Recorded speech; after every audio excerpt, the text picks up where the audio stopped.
In a village where gossip travels faster than the postman, one disappearance will shake every quiet corner of Castley. Stay close. Danger is nearer than anyone thinks. Tell me, where in the world are you listening from tonight? And subscribe so you never miss upcoming mysteries. The morning sunlight over Castley had the smug look Agatha disliked. It poured across the cottage roofs as though pleased with itself, making the honeystone gleam far too cheerfully for anyone with a hangover of vanity. Agatha Raisin stood before her hall mirror, tilting her head to examine yesterday's freshly dyed hair. The blonde shade caught the light just enough to remind her of better days and fewer wrinkles. She dabbed on a final sweep of mascara, leaned close and muttered, "Not bad for a woman the village insists on calling middle-aged." Hodge watched from the doorway, tail twitching with feline judgment. Cats rarely admired beauty routines, and Hodge least of all. He stretched, yawned, and padded off toward the kitchen, as if unimpressed by all human absurdity. Agatha grabbed her handbag, smoothed her skirt, and stepped outside. The air held that bright, cool sharpness that promised a fine morning until the Cotswolds changed their mind. Castley's main lane was already alive with the usual mix of gossip and mild disapproval. She set off toward the village shop with a purposeful stride that suggested she had important business, even if it was only to buy milk and parade her improved eyelashes. As she approached the shop, she heard Doris Simpson's unmistakable voice ringing across the pavement. Doris had the carrying tone of someone born to narrate village scandal. She stood with Mrs. Mason, hands on hips, expression primed for maximum drama. "I'm telling you," Doris declared, "he was seen at Mercester railway station at dawn. Dawn! And muttering about a secret meeting too." Agatha froze mid-step. The pronoun hung dangerously in the air. She advanced, feigning indifference while her heart gave a most undignified hop. "Who?" Mrs. Mason asked, leaning in like a heron spotting a fish, was muttering. Doris lowered her voice to a stage whisper. "Charles Fraith." Agatha's hand tightened on her handbag. She marched forward with the breezy confidence of someone pretending not to eavesdrop. Unfortunately, confidence and pavement cracks rarely cooperate. A crate of apples sat outside the shop, and Agatha, in her haste for clarity, caught her toe on it. The crash was spectacular. Apples rolled everywhere. One bounced off Mrs. Mason's sensible shoes with a thud of gentle reproach. Agatha straightened, attempting dignity. "That crate shouldn't be there," she snapped, brushing off her coat. "Health hazard. Now then, Doris, what nonsense are you spreading this time?" Doris folded her arms. "No nonsense at all, Agatha Raisin. Bert Jones saw Charles behaving oddly at the station, talking to himself about a meeting, very cloak and dagger." "Charles does nothing cloak and dagger," Agatha said, though a small traitorous part of her entertained the idea that he might. Charles had always been inconveniently enigmatic. It was one of the things she disliked most about him, and one of the reasons she noticed him far too often. Before she could extract more detail, a familiar voice sounded behind her. "Morning, Agatha. Causing chaos already?" Bill Wong stepped out of the shop, carrying a paper bag. His calm, amused face made Agatha feel 16 and furious with the whole universe. "Hardly chaos," she said, "just clearing up misinformation." Bill raised an eyebrow. "You mean the bit about Charles?" "What bit?" she asked too quickly. "He's not answering calls. Missed lunch with a cousin yesterday." Bill paused. "We're checking it out." Agatha forced a laugh that cracked halfway through. "Charles probably slept off some dreary aristocratic party. He's unreliable at the best of times." Bill gave her the gentle look she hated, the one that saw straight through her.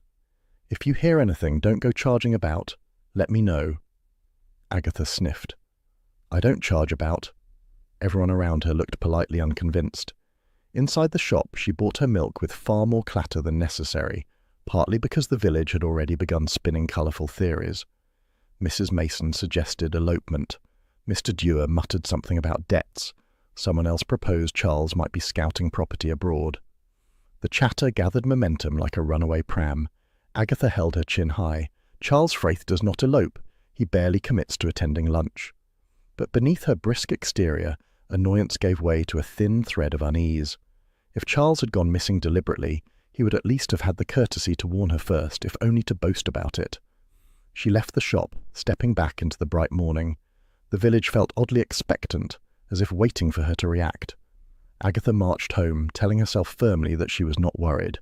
She was simply irritated. Irritated that everyone else seemed to know more. Irritated that Charles might have done something interesting without involving her.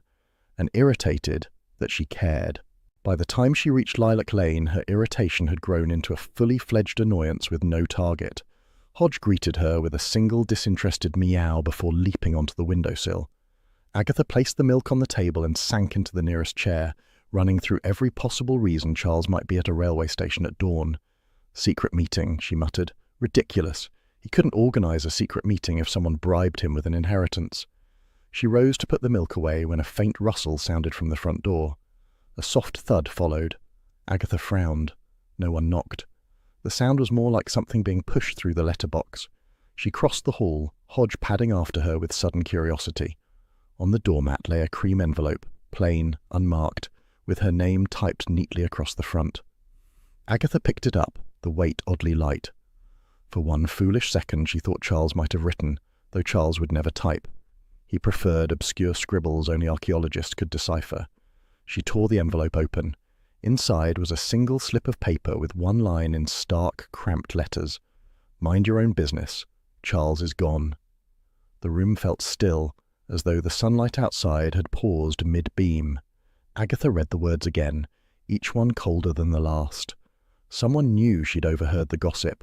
Someone expected her to meddle, and someone clearly wanted her to stay out of whatever Charles had walked into, which, of course, ensured she would do the opposite.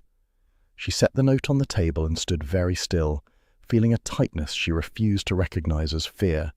Hodge leapt onto a chair and sniffed the envelope with mild disdain, as though giving his verdict on human melodrama. "Don't look at me like that," Agatha said. "If anyone's going to mind their business, it certainly won't be me." Still, she folded the note, slipped it into her handbag, and crossed to the window. Carsley lay quiet now. The gossip dispersed. A single cloud drifted across the clear sky, casting a brief shadow over the lane. Agatha straightened her shoulders. If Charles really was in trouble, she'd discover what sort. And if this note was some silly prank, she'd find the culprit and make them wish they'd chosen a different target. Her reflection in the glass gave her a wry look. Mascara perfect. Hair resolute. Expression far too involved for someone pretending not to care. "Oh, Charles," she muttered. "What have you done now?" Hodge stretched luxuriously as if settling in for whatever came next. Agatha flicked off an imaginary speck of dust, reached for her coat, and stepped toward the door, irritation sharpening into determination. The mystery had begun. The drizzle arrived just after lunch, sliding down the cottage windows in thin, sulky threads. Carsley often produced a drizzle that felt half-hearted, like a vicar trying to tell an off-colour joke, and today's effort matched Agatha Raisin's temper precisely. She stood in her hall, the sinister note still on the table, and glared at the damp grey light outside. "Mind your own business," she muttered. "As if I ever would." She snatched up the phone and dialed Bill Wong. The line clicked, then Bill's calm voice emerged, sounding irritatingly well-rested. "Agatha, I was going to ring you later." "You'll ring me now," she snapped. "Someone shoved a threatening note through my door. About Charles." Bill sighed. "Read it to me." Agatha did, adding a few dramatic flourishes of her own. Bill listened in silence, a silence she knew far too well. "Agatha," he said at last, "do not interfere. We're handling it." "You're not handling it if Charles is wandering about in distress," she said, "or kidnapped, or shot, or—" "He is not shot," Bill said firmly. "We don't know what's happened, but we're looking. You stay out of it." To tell Agatha to stay out of anything was to guarantee her total involvement. She thanked him, rudely, slammed the phone down, and crossed the room with a purposeful stride. Hodge sat by the note, tail wrapped round his paws, regarding it with mild disdain, as if the whole mystery failed to meet his personal standards. "Well?" Agatha demanded. "Any ideas?" Hodge blinked, unimpressed. Before she could decide her next move, the doorbell rang, followed by a frantic knocking and a voice that could only belong to one person. "Aggie, let me in this instant. I'm drowning out here," Agatha groaned. Roy Silver swept into the hall like a damp, overexcited peacock. His coat dripped theatrical splashes across her floor. His hair, normally styled with architectural precision, stuck to his forehead in limp, despairing strands. You look dreadful, Agatha said. Roy flung back his head. I have braved death by rain to bring you vital intelligence. You could have phoned. Phones don't capture nuance, darling. He shed the dripping coat and spotted the envelope at once. What's that? Something mysterious? Please say yes. I need mystery. My office has been painfully dreary. I nearly died of boredom on the central line. Agatha snatched up the note before he could grab it. Never mind that. Why are you here? Roy placed one hand on his chest. I have come because Charles Fraith is missing. I'm aware, Agatha said. Half the village is aware. Doris Simpson has probably written a musical about it. Roy widened his eyes. Charles told me something odd the last time I saw him. He said he was in trouble, and you know Charles never says anything real unless cornered.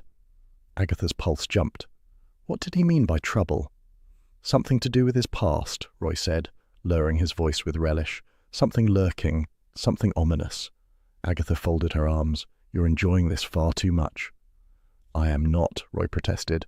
Well, slightly. But it did sound serious. And then, Aggie, prepare yourself. He gave me an envelope and said, Post this if anything happens to me. Agatha nearly dropped the note she was holding. You what? You didn't mention this? Roy winced. I forgot. Forgot, she repeated. Roy, if Charles has been kidnapped, held hostage, or... He's not shot, Roy said quickly, copying Bill's tone. That's what Bill said, which means he probably is. He's probably not. Either way, Agatha said, you will give me that envelope right now.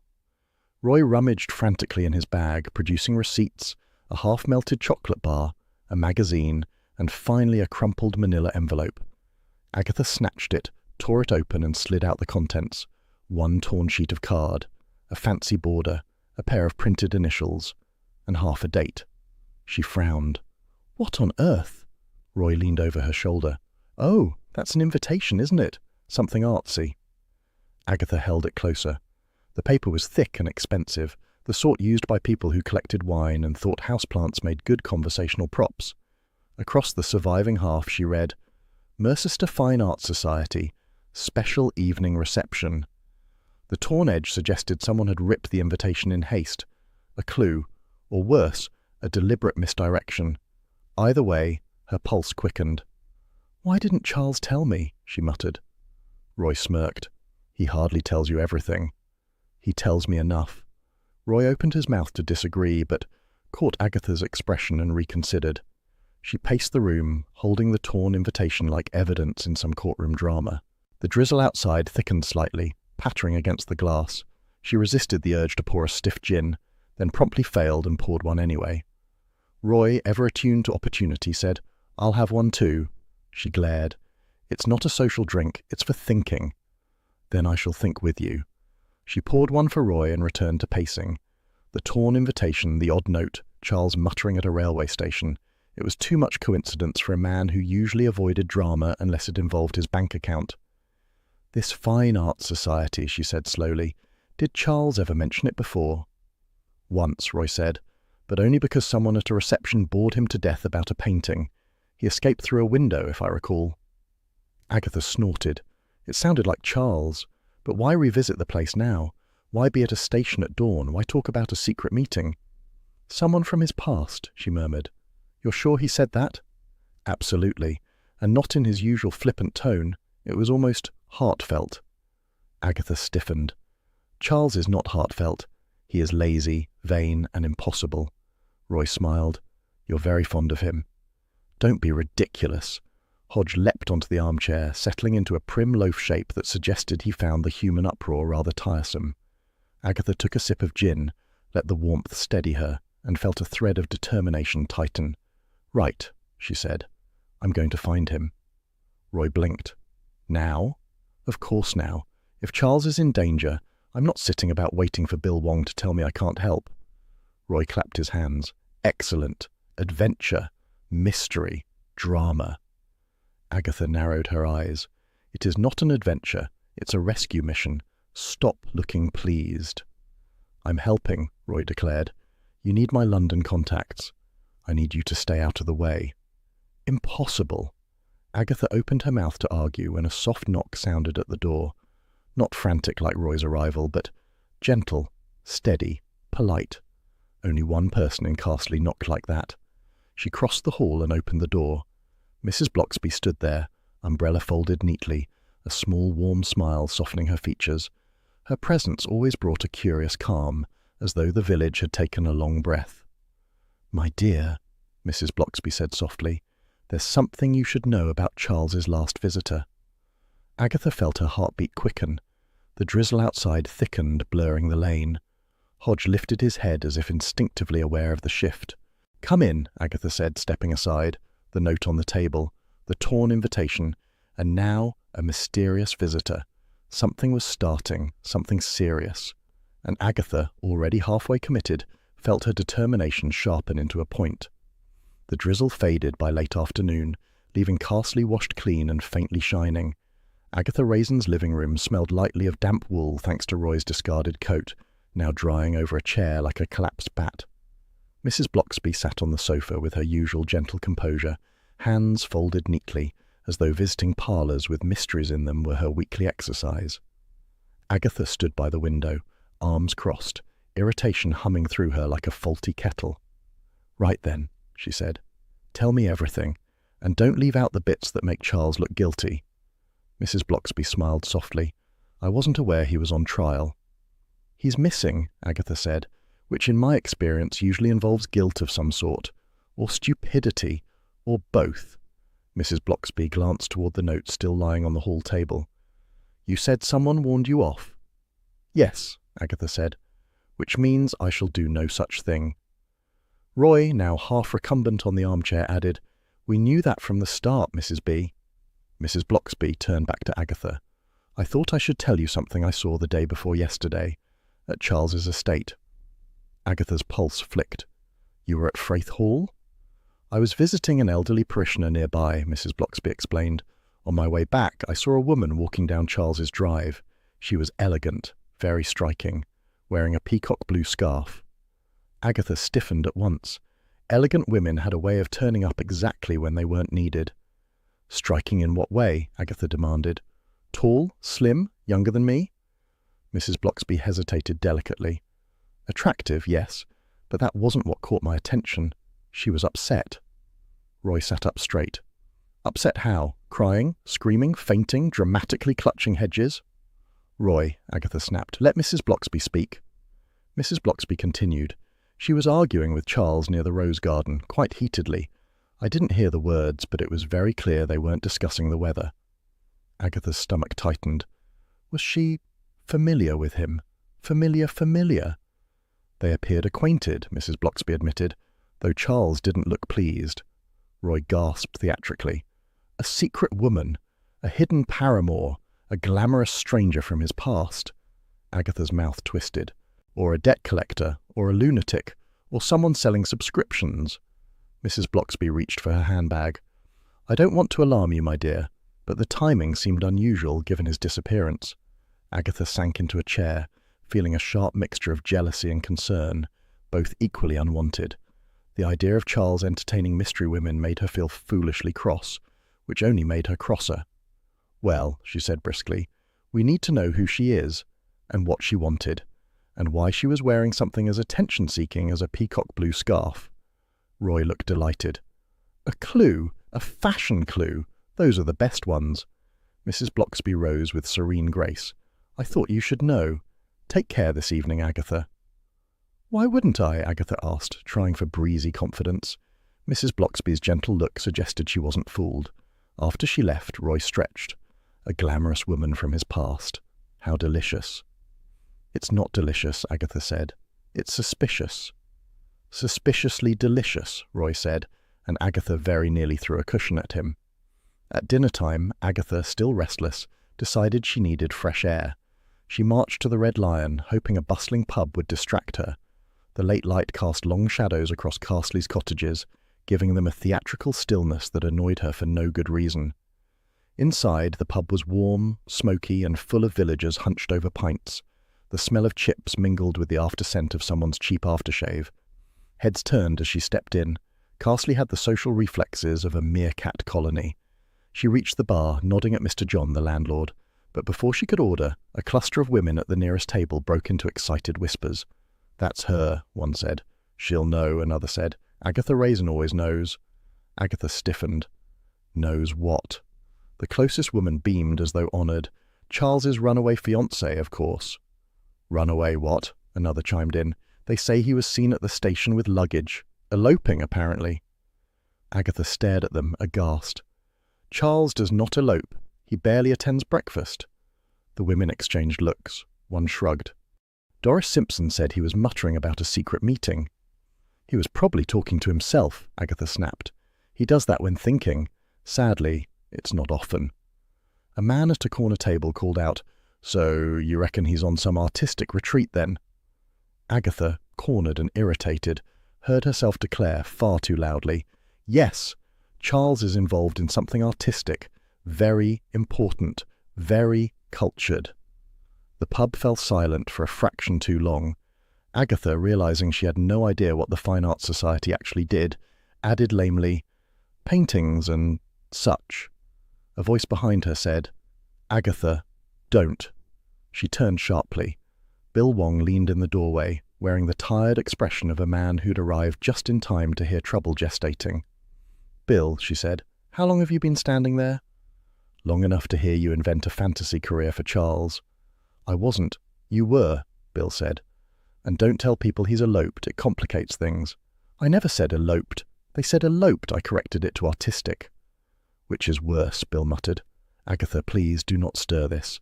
"Stir? I'm merely clarifying." "Please," Bill repeated in a tone that implied she absolutely wouldn't. Agatha lifted her chin and strode past him. She hated Bill's gentle wisdom most when she needed it. As she walked home, the sky darkened into a cool blue evening. A few street lamps flickered on. Carsley's quiet lanes carried the faint scent of wet hedgerow and smoke from someone's early fire. It should have calmed her. It didn't. She reached her cottage, unlocked the door, and headed straight for the phone. "Fine Arts Society, Mercester. Miss Etheridge speaking." Agatha lowered her voice into what she believed sounded like a competent assistant. "Hello, this is Miss Green, calling on behalf of Mr. Charles Fraith." A pause. Papers rustled. Oh my. Yes, he telephoned yesterday." Agatha nearly dropped the receiver. "He did?" "He was inquiring about the committee meeting, very agitated. Raised his voice, I'm afraid." "Raised his... Charles?" "He'd had an argument," Miss Etheridge said in a strained whisper, "with Mr. Quennell over the acquisition proposal." "What proposal?" "The new painting, the one the committee is quarrelling over." Miss Etheridge caught herself. "Oh, well, I shouldn't say more." "Don't worry," Agatha said warmly. "You've said exactly enough." Miss Etheridge gulped. "Is Mr. Fraith all right?" "Absolutely," Agatha lied. "He simply asked me to follow up." She ended the call with a triumphant flourish, then immediately felt a familiar stab of panic. An argument? Charles raising his voice? Something about a contentious acquisition? It was all too fitting with Roy's story of danger and Mrs. Bloxby's elegant stranger. Clutching the receiver, Agatha crossed to the sitting room and sank onto the sofa. Hodge blinked at her from the armchair, unimpressed by human plots. "An argument," she murmured. "A glamorous woman. A torn invitation. A secret meeting. And that idiotic note." Just as she reached for the lamp switch, something moved outside. A faint shift of shadow near the gate. She froze. A silhouette lingered by the hedge. Tall, still, watchful. Then the breeze caught something. A flash of vivid blue. A peacock blue scarf. Agatha stiffened, every muscle taut. The figure remained only a heartbeat before slipping silently into the gloom. Hodge lifted his head, ears twitching, as if noting the change in her breathing. Agatha swallowed hard. "Right," she whispered. "Now I'm really involved." Morning arrived sharp and bright, the sort of crisp autumn light that made the Cotswolds look smug again. Agatha Raisin, however, was not feeling charitable toward landscapes. She stood before her wardrobe, assessing every jacket she owned with the intensity of a general preparing for battle. If she was going to storm the Mercester Fine Arts Society, she intended to do so dressed to intimidate. She selected her most imposing blazer, black, tailored, and capable of frightening door-to-door salesmen. A scarf in a deep burgundy completed the effect. Not peacock blue, she noted pointedly. She applied her makeup with brisk precision, hoping it suggested a woman unfazed by mysterious notes. elegant strangers, or the possibility of Charles Fraith consorting with someone glamorous. Hodge watched from the bed, tail flicking in mild irritation that breakfast was delayed. Agatha pointed a finger at him. "Don't look at me like that. I'm investigating." Hodge blinked slowly, unimpressed. Agatha marched downstairs, fed him, grabbed her handbag, and headed into the cool, bright morning. Carsley was stirring to life. The postman's bicycle clattered past, a dog barked 3 roads away, and Mrs. Mason's voice carried across her garden as she lectured a rosebush. Ordinary village sounds, infuriatingly ordinary when Charles might be missing, murdered, or, worse, entangled in some romantic scandal. She reached her car and drove toward Mercester with the stiff posture of a woman girded for confrontation. The Fine Arts Society headquarters sat in an over-renovated Georgian building on a quiet street. The brass plaque outside gleamed with the self-importance of people who talk too much about provenance. Agatha strode up the steps and pushed through the door. Inside, the air smelled faintly of polish and pretension. A few patrons drifted through the reception hall, murmuring as though afraid loud voices might offend the paintings. Behind a desk sat Miss Etheridge, the secretary she'd spoken to last night, thin, fluttery, and nervous enough to shake if someone opened a window too quickly. Miss Etheridge spotted her, paled, and stood so abruptly she knocked over a stack of pamphlets. "Miss Green," she squeaked. Agatha closed in like a hawk. "Yes, I'm here to discuss Mr. Charles Fraith." She lowered her voice just enough to sound dangerous. "Immediately." Miss Etheridge swallowed. "Oh, of course. Please, follow me." Agatha allowed herself a small, satisfied smile. Terrifying timid people was not noble, but it was occasionally effective. She was led past a line of portraits into a hallway filled with glass cases. Miss Etheridge halted by a door marked Committee Office and gestured Agatha inside. The room was cramped and smelled faintly of old paper and stale biscuits. A single filing cabinet stood in the corner like a guard who had seen too much. "Miss Green," Miss Etheridge whispered, "I must be careful what I say." "You'll say what you know," Agatha replied. "Charles was here. He argued with someone. Start with that." Miss Etheridge wrung her hands. "Mr. Quennell, Alistair Quennell, he's very knowledgeable about art." Her voice dropped lower. "And very dramatic." Agatha arched an eyebrow. "A pompous windbag, you mean?" Miss Etheridge's silence confirmed it. "What were they arguing about?" Agatha asked. "The acquisition proposal," Miss Etheridge murmured. "A painting recently donated. There were concerns, questions about legitimacy, but Mr. Quennell was determined it should be accepted." Agatha leaned forward. "Legitimacy as in forgery?" Miss Etheridge shook her head frantically. "Oh, I wouldn't know. But Mr. Fraith was quite insistent the provenance was questionable. Then Mr. Quennell became emotional." "Emotional how?" "He said Charles was trying to sabotage the society. He said Charles had no right to interfere. He called him," she flushed, scandalized, "a dilettante." Agatha snorted. "Charles probably took that as a compliment." Miss Etheridge hesitated. "And there was one other matter." Agatha stiffened. "What?" "A woman. Miss Selina Harcourt. She is very striking." The secretary's eyes widened. "She and Mr. Quennell also argued. Loudly." Agatha felt a sour twist low in her stomach. "This Selina, what does she want?" "I'm not sure," Miss Etheridge whispered. "But she came here the day before Mr. Fraith visited. She demanded access to the donation records, and Mr. Quennell refused." Agatha tapped her foot. A glamorous woman, Charles consulting about a suspicious donation, an argument with an art dealer. The whole thing stank of secrets and ego. Miss Etheridge brightened suddenly. "Would you like a gallery tour? To familiarize yourself?"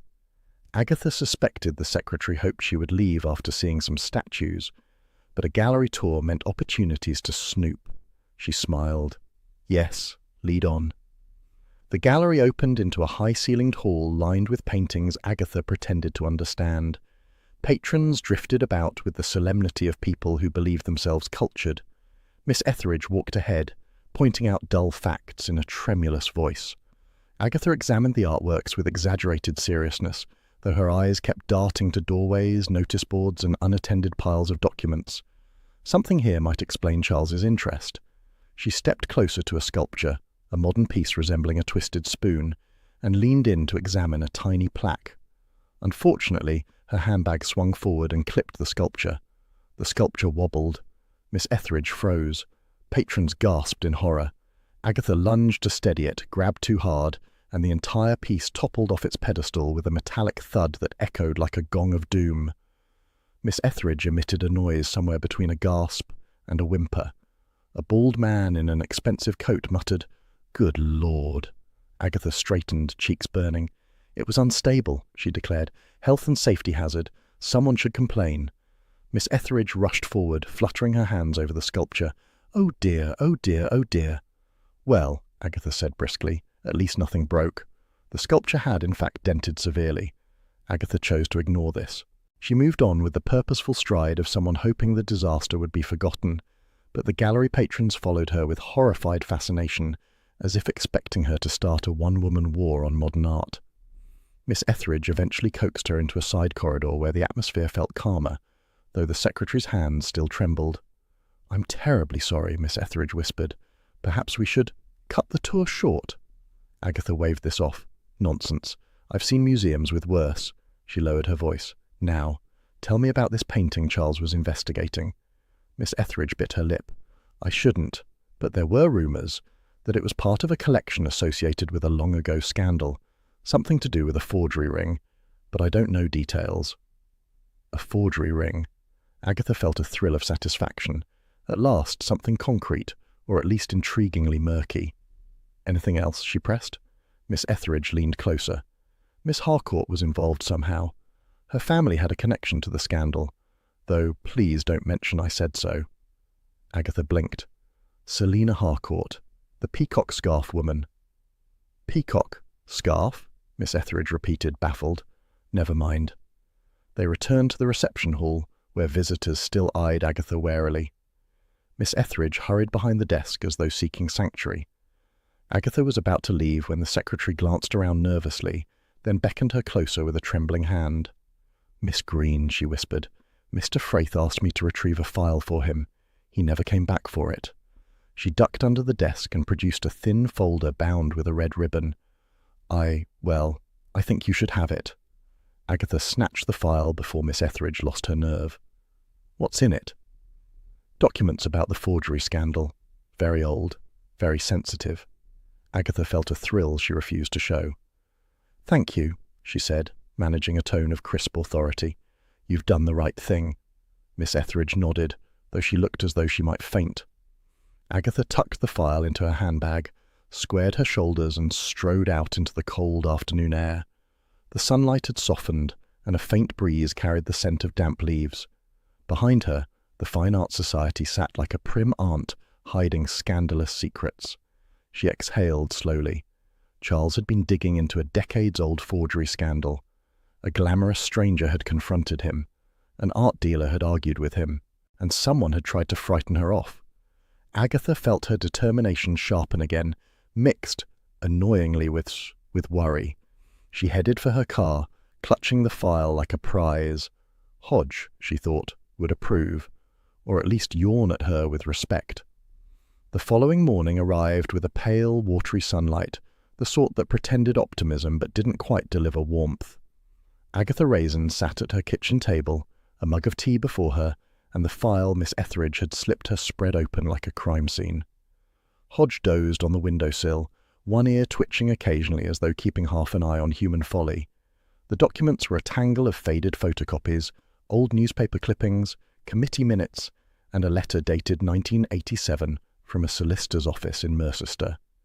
The subject was a painting, the lady at the fountain, donated, questioned, then quietly removed from the public gaze. No explanation, no follow-up. Agatha traced the lines with her finger, frowning. A forgery ring in the 1980s, Mercester dealers, suspicious donors, and the name Harcourt appearing in 3 separate reports, always at the fringes, always connected, but never accused. "Selina Harcourt," Agatha muttered. "Glamorous nuisance." She snapped the file shut annoyed at the prickling sense that Charles might have stumbled into something bigger than his usual idle intrigues. It was all very well for him to flutter about pretending to know things, but uncovering old scandals was dangerous, especially when elegant women in peacock scarves lurked in rose gardens. A gentle knock sounded. Only one person in Carsley knocked like that. Mrs. Blocksby, bearing a tray of tea and a soft, encouraging smile, stepped inside. "I thought you might need company," she said. Agatha tried not to look relieved. "Good. You can make sense of this nonsense." She pulled the file toward herself again, though she had little hope that even Mrs. Blocksby could untangle the mess. They settled at the table. Mrs. Blocksby poured tea with the serene assurance of someone who had never toppled a sculpture in a gallery. Agatha resisted the urge to tell her about the sculpture incident. She didn't need another maternal sigh. "Tell me," Mrs. Blocksby said, leafing through the papers. "This painting, what is troubling about it?" "Everything," Agatha said. "The provenance is murky, and this Harcourt woman's family name keeps cropping up." Mrs. Blocksby nodded. "I remember the scandal. There were whispers, nothing ever proven, of course, but reputations were marked. And Charles was poking around it," Agatha said, sharper than intended. Mrs. Blocksby glanced at her with quiet sympathy. "Are you worried for him?" "Don't be ridiculous," Agatha snapped. Then softer. "A bit." Mrs. Blocksby smiled. "A reasonable amount of worry is not a weakness." Agatha scowled. "Try telling that to anyone in Carsley." As if summoned by her irritation, the kitchen door swung open and Doris Simpson bustled in with a feather duster and a guilty look. "Just came to dust your mantle, Mrs. Raisin," she said, though the mantle had been dusted yesterday. Agatha narrowed her eyes. "Since when have you dusted on Thursdays?" Doris ignored this. She dusted vigorously, too vigorously, before turning with a bright, not at all casual smile. "You'll never guess who I saw the other morning." "If you're going to say Elvis, leave," Agatha muttered. "Selina Harcourt," Doris said with triumph, "at Mercester Station, early, very early. She had a suitcase, looked in a right state." Agatha and Mrs. Blocksby exchanged a look. "You're sure?" Agatha asked. "Positive. Peacock blue scarf, hard to miss, and she looked like she'd been crying, or plotting, or both." Agatha leaned back slowly. "Why would she be leaving Mercester the morning Charles disappeared?" Doris shrugged, delighted to be the centre of intrigue. "Could be anything. Maybe she was running from her past." She nodded at the file. "People with old scandals tend to run, don't they?" Agatha resisted the desire to snatch the duster from Doris and fling it. "Are you saying she kidnapped Charles?" "I'm saying she looked guilty," Doris replied, "but then everyone does when they see me arrive unannounced."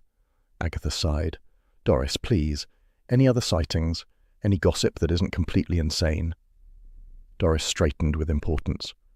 "Well, Mr. Dewar says Charles ran off with a barmaid from Morton." "Nonsense." "Mrs. Mason says he was kidnapped by art thieves." "More nonsense." "And Fred Jessup says he's writing a scandalous memoir and went into hiding." "Even more nonsense." "So, you are worried," Doris said smugly. "People only deny everything when worried." Agatha pointed at the door. "Out!" Doris gave a satisfied nod as though she'd accomplished the day's work of torment, and left with a final flourish of her feather duster. Mrs. Blocksby poured more tea. The village cares in its own way. "The village is unbearable," Agatha said, "especially when it's right." She stared at the file again, the weight of the pages suddenly heavier. Charles had been investigating this, meeting people, asking questions, and now he was gone, and Selina Harcourt had fled. Mrs. Blocksby placed a gentle hand on her arm. "Agatha, it is possible that Charles is in real trouble." Agatha stiffened, wanting to argue, but the words wouldn't form. A tightness pressed at her chest, the unwelcome kind, the kind that came from genuinely caring. "I just," she said haltingly, "don't like the thought of something happening to him." "I know," Mrs. Blocksby said softly. Agatha took a deep breath, forcing her voice into its usual briskness. "Right, enough tea. I'm going to find him." Mrs. Blocksby gave the mildest smile. "I knew you'd say that." Agatha spent the afternoon marching between one unhelpful conversation and the next.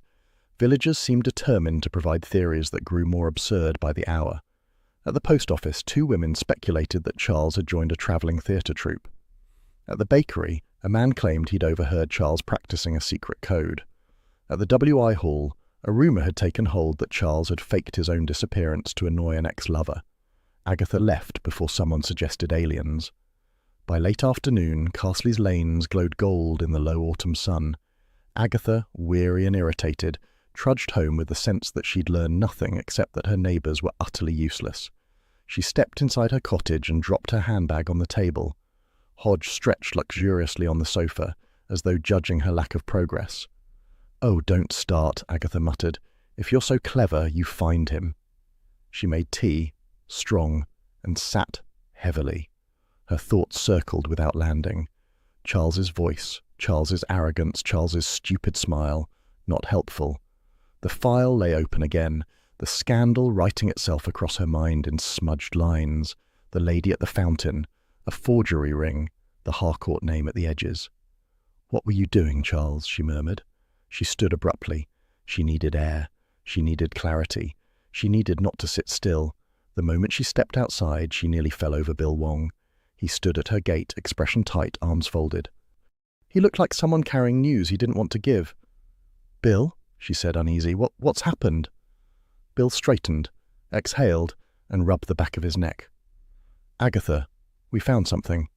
Her stomach dropped. "What? Where?" "A road outside Mercester, narrow one, hardly used. Just tell me." "Charles's car," Bill said quietly. "Left in a lay-by. Keys still in the ignition." Agatha felt her breath catch. For a moment the world tilted. The lane, the hedgerow, the distant hum of a tractor, all too still. She forced her voice steady. "Was he there?" "No." "Any sign of struggle?" Bill hesitated. "Footprints, leading away." "Whose?" "We don't know yet. Forensics are looking." Agatha swallowed hard. "Is he alive?" Bill met her eyes. "We don't know." The air felt colder now, though the golden light had not changed. She gripped the gatepost, knuckles white. Bill's voice softened.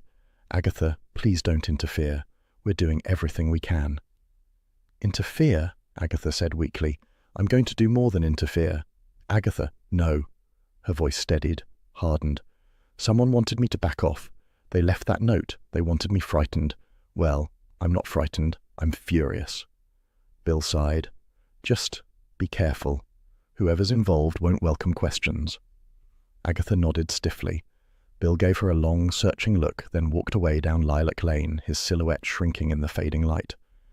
Agatha stood still for several seconds. The hedgerows rustled. A bird called somewhere near the vicarage. Everything appeared the same, yet nothing was. She turned toward her cottage, aware of an unwelcome tightening in her chest again. Worry, real worry. She stepped inside, closed the door, and leaned back against it, eyes closed. Hodge leapt from the sofa and padded over, brushing against her leg with uncharacteristic gentleness. Yes, she murmured, stroking his head. "I know. I'll find him." And as dusk deepened into a cold blue evening, one thought settled in her mind with sharp clarity. Whatever had happened to Charles Fraith, it was no longer village gossip. It was danger, real danger. And Agatha Raisin was already in the middle of it. An hour later, the evening settled over Carsley in cool blue layers, the kind of autumn dusk that felt both peaceful and faintly ominous. Agatha Raisin stood in her sitting room, staring out at the lane, arms folded tight. Bill's words churned in her mind like grit caught in a shoe. Charles's car abandoned. Keys in the ignition. Footprints. No sign of him. She hated worrying. It aged the face. The kettle clicked off, startling her. Hodge, curled on the sofa in a loaf-like shape, lifted his head and blinked with an expression that suggested she was overreacting. Cats rarely offered sympathy. Hodge considered it beneath him. Agatha poured tea, scalded her tongue, and swore loudly. The doorbell rang just as she was muttering a second curse. She stalked to the door, ready to snap at whoever dared interrupt. Bill Wong stood on the step, hands in pockets, wearing the tired look of a man who'd spent too long telling people bad news. "May I come in?" he asked. She stepped aside with poor grace. Bill entered, glancing around as though checking the cottage for signs of havoc. Hodge eyed him with mild disdain. Bill waited until she sat before lowering himself into the opposite armchair. "Agatha, I want you to listen for once." "I always listen," she said defensively. No, you hear what you want, Bill replied. That car wasn't abandoned because Charles popped into a pub. Someone left it there deliberately. Footprints suggest one person walked away quickly, not Charles. Agatha felt her heart tighten. So he's been taken? Possibly. Bill leaned forward. And Agatha, please pay attention. This might involve criminal activity. Something snapped inside her. Charles is not a criminal. I didn't say he was, Bill said, calm as ever. I said the situation may involve criminals. There's a difference. You implied he's mixed up in something dodgy. I implied nothing of the sort. You did, she insisted. You always do when Charles is involved. Bill sighed. Agatha, could you stop being defensive for 2 seconds? I'm trying to keep you safe. I don't need keeping safe, she said. I need Charles found. And you seem perfectly content to assume he's half responsible for this. Agatha, Bill replied gently, I'm not your enemy. She folded her arms. Could have fooled me. Bill pinched the bridge of his nose. Look, Charles may have poked into something old and dangerous without realizing it. People still hold grudges from that forgery scandal. If he came too close to the truth, then someone silenced him, she said sharply. Bill frowned. We don't know that, and we won't know anything if villagers muddy the waters with rumors. Meaning me. Meaning anyone who can't keep quiet. Agatha bristled. I'm perfectly capable of being discreet. Bill gave her a look so incredulous she nearly threw a cushion at him. Agatha, please, he said quietly. Promise me you won't get involved further. She opened her mouth, closed it, opened it again, then finally managed, I promise nothing of the kind. Bill dropped his head into his hands. Of course you don't. You expect me to sit here while Charles is, while he might be. Her voice failed. She hated emotions. They ruined the throat. Bill's expression softened. We'll find him. Not fast enough, she whispered. Before Bill could speak again, the door swung open and Roy Silver burst in without knocking, full of wind and drama. Aggie, I've brought snacks and moral support, mainly snacks. Bill groaned. Oh, wonderful. Roy dropped a plastic bag on the table, scattering crisps, biscuits, and something that looked like a questionable pastry. I thought you might need cheering, and I can't go back to London tonight. My boss is in a terrible mood. Roy, Agatha said, how do you know where I live without knocking? I follow the emotional atmosphere, Roy said. Right now it's screaming tension and impending doom. Bill rolled his eyes. Agatha, I'll check in tomorrow. Please, please don't make this harder. You said that yesterday, she muttered. He gave her one last searching look before stepping outside. When the door closed, Roy pressed his ear to it dramatically. He's not gone far, Roy whispered. He's lurking. Police lurk. It's their thing. Sit down, Agatha snapped, and stop shedding drama everywhere. Roy perched on the armchair's edge like an excitable owl. So, what's happened now? Anything horrifying, intriguing, scandalous? Please be scandalous. Agatha glared. Charles's car has been found. Empty. Roy gasped. How empty? Empty, Agatha said. Keys still in the ignition. Roy clapped a hand to his chest. Oh, the tension, the suspense, the cinematic. Roy, she shouted. Sorry, he said meekly. Then, brightening, well, at least we know he didn't run off with some tedious debutante. Agatha's temper, already frayed, snapped. Roy, he might be hurt. I know, Roy said softly. I'm sorry. I make jokes when I'm scared. Agatha blinked. Roy rarely admitted fear. His sudden sincerity disarmed her. Fine, she said, softer, but stop assuming this is fun. Roy nodded. Of course. Then, in a smaller voice, but do you want me to stay tonight? For moral support? And to avoid my dreadful boss? Agatha sighed. Yes, stay. You'll only bother me later if I say no. Roy brightened again. Excellent. I'll ring for my overnight bag. Agatha regretted the decision already. Hodge leapt onto the armchair beside Roy, staring as though judging him unfit to remain. Roy stroked him tentatively. You know, Roy said, I heard something else yesterday, about Selina Harcourt. Agatha froze. What? Roy fiddled with a crisp packet. Apparently she used to have a connection with Charles. Agatha's stomach lurched. What kind of connection? Roy waggled his eyebrows. Romantic. You're lying. I'm not, Roy protested. Someone in London said they'd seen them together years ago, at one of Charles's dreadful aristocratic parties. Agatha gripped her mug. He never told me. Roy hesitated. Agatha, he doesn't tell you everything. He tells me enough. She said it quickly, too quickly, and Roy's silence confirmed the obvious. She paced the room, irritation rising like steam. A mysterious woman, a forgery scandal, Charles's past, and now the possibility he'd been involved with this Selina. It was intolerable. Roy watched her with innocent curiosity. Are you jealous? Absolutely not, Agatha barked. I am concerned. Concerned she's dangerous. That's all. Hodge made a small, amused noise, which Agatha pretended not to hear. Right, she said, grabbing her coat. We're going to look at Charles's car. Roy blinked. Now? Yes, now. Something will be there, something Bill missed, something an outsider like you would notice. Outsider? Roy said, both flattered and offended. Fine, let's go. The lay-by was a lonely strip beside a narrow road, half hidden by hedgerows. Night had fully fallen, and the roadside looked eerie in the headlamps.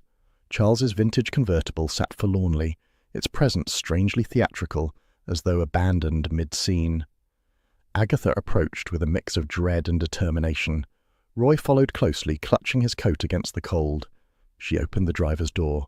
The interior smelled faintly of Charles's cologne, annoyingly charming even now. His gloves sat on the passenger seat. His map was crumpled on the floor. He left in a hurry, Agatha murmured. Roy crouched and peered under the seats with unhelpful enthusiasm. Maybe he dropped something. Maybe, something stuck here. He reached in and tugged at a scrap of paper wedged between the seat and the floor mat. It tore as he pulled it out. Roy, Agatha snapped. Be careful. I was careful, Roy said indignantly, though he clearly wasn't. He handed her the torn scrap. Agatha held it up to the light. Handwriting. Charles's handwriting. Slanted, carelessly elegant.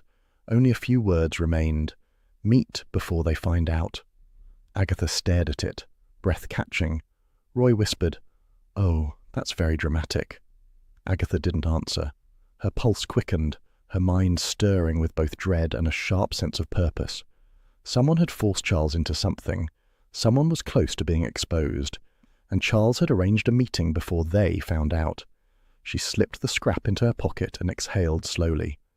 Roy, she said, voice low and determined, this is personal now.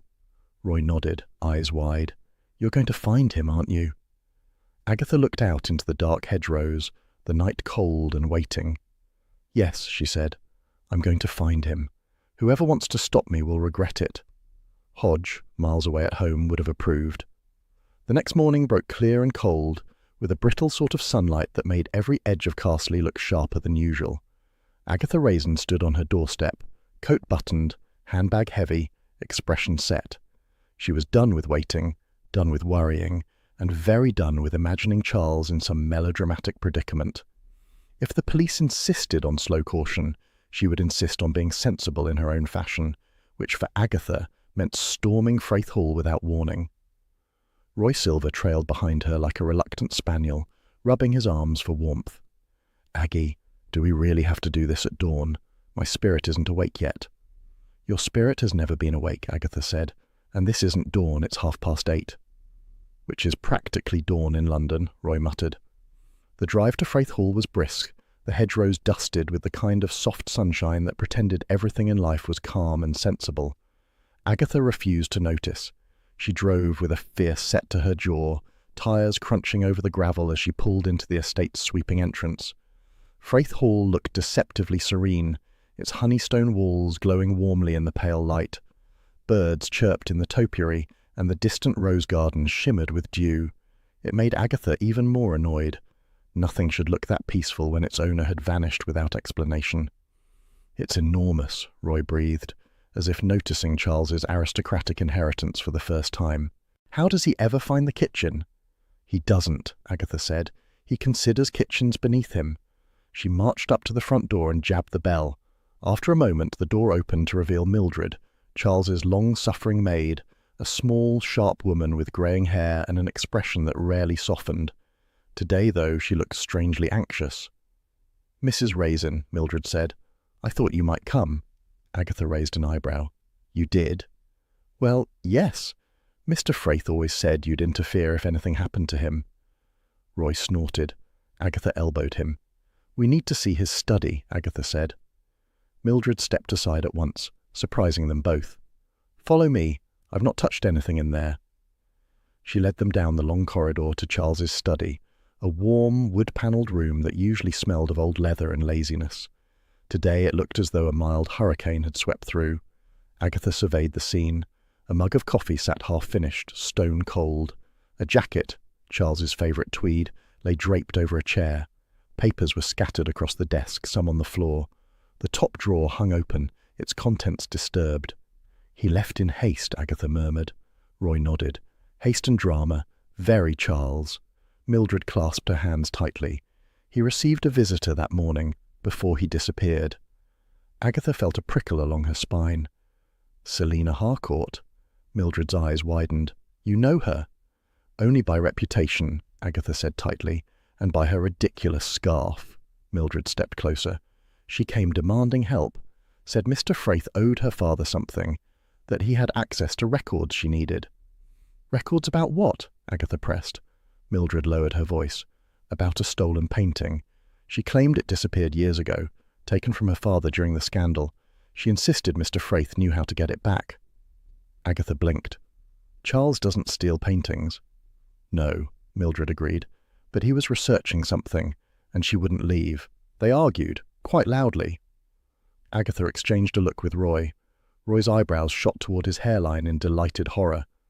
"Did Charles agree to help her?" Agatha asked. Mildred shook her head firmly.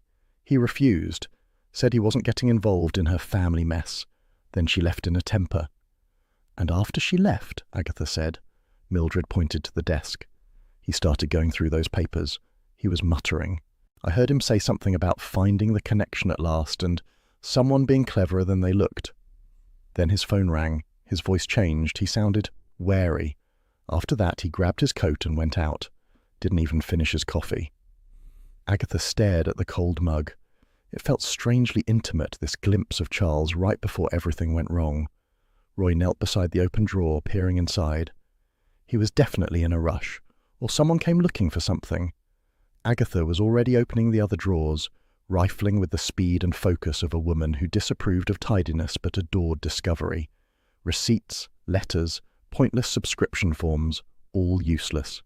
Then she paused. A small leather notebook lay tucked behind a pack of unused envelopes. Plain cover. Worn edges. The sort of thing Charles would choose to look artistic while never writing anything practical in it. She flipped it open. Her breath caught. Inside were pages of notes. Cramped, coded scribbles in Charles's unmistakable hand. Some sections were written in short phrases. Others were marked with circles, arrows, and underlined names. Roy hovered. "Is it a diary? I adore a scandalous diary."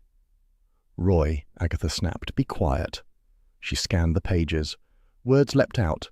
Forgery ring, Mercester, 1980s, lady at the fountain, missing, Harcourt family, connection uncertain, identify silent partner, risk involved. A chill ran through her. Charles had uncovered something real, something dangerous. She turned another page, and there it was. A name circled 3 times in dark, deliberate ink. Alistair Quennell. Agatha exhaled slowly. Roy let out a low whistle. "Well," he said, "that's not subtle." Agatha's pulse thrummed. Quennell! The pompous art dealer, the one who argued with Charles, the one who fought to keep that suspicious painting. Roy nodded vigorously. "And the one with a flair for melodrama, always suspicious." Mildred crossed her arms. "Mr. Quennell was very rude when he came here last month. Said Mr. Fraith wouldn't know good art if it bit him." "Insufferable man," Agatha muttered. She turned another page of the notebook. Several lines had been scribbled out. A half-written phrase remained. "Meeting arranged. Must confirm location." "He was meeting someone," Agatha murmured. "Someone he didn't trust enough to name." She sat back, the notebook heavy in her hands. A sudden, unwelcome ache pressed beneath her ribs. Charles was annoying, arrogant, thoughtless, and hers to criticize. The thought that something might genuinely have happened to him, something beyond his usual idiocy, made the fear settle deeper. Roy watched her quietly. "Aggie, are you all right?" "Of course," she said sharply, then softer. "Not really." Mildred placed a hand on her shoulder, surprising them both. "He'll be all right, Mrs. Raisin. He always lands on his feet." Agatha tried to smile. It wobbled. "He'd better. I have a long list of things to shout at him for." Roy, attempting to lighten the atmosphere, said, "Well, at least the house isn't haunted. I fully expected a ghost, or one of those aristocratic portraits with eyes that follow you." Agatha ignored him. She tucked the notebook into her handbag with the purposeful air of someone taking charge. "We're going to Quennell," she said. Roy groaned. "Can't we have breakfast first?" "No." "Can I have breakfast first?" "Absolutely not." "You're cruel," Roy sighed, "but heroically so." Mildred escorted them back through the hall, stopping at the door. "Be careful," she said. "Whoever Mr. Fraith was investigating, they scared him. I've never seen him leave the house that quickly." Agatha froze. "Scared?" Mildred nodded. "Just for a moment. In his eyes. I thought it was my imagination, but now I'm not so sure." That did it. Agatha felt the fear settle fully, and behind it a fierce determination. No one frightened Charles Fraith, not without answering to her. She thanked Mildred, stepped outside, and inhaled sharply. The morning light had shifted, still bright, but cooler now, as though the day itself sensed trouble. Roy wrapped his scarf tighter. "Do we tell Bill?" "No," Agatha said. "He'll only tell me to stay out of it." "And we're not doing that." "Certainly not." They reached the car. Agatha paused, clutching the notebook in her handbag. Charles had circled Quennell's name 3 times. 3. That wasn't suspicion. That was certainty. She opened the driver's door, sat, and stared through the windscreen at the peaceful estate grounds. Peaceful, and utterly at odds with the storm beneath her ribs. For a brief moment, a single quiet second, she felt loneliness creep in, the sort she didn't like to name. The sort that came when someone important was missing. "All right, Charles," she whispered. "I'm coming." Hodge, miles away in Carsley, would have been proud, or at least tolerant. She started the engine, jaw set. Time to find Alistair Quennell, and time to make him talk. The next afternoon slid in with soft, deceptive sunshine, the sort that promised serenity while quietly inviting trouble. Agatha Raisin strode toward the Mercester Fine Arts Society, with a purpose sharpened by irritation, worry, and the faintest thread of personal pride.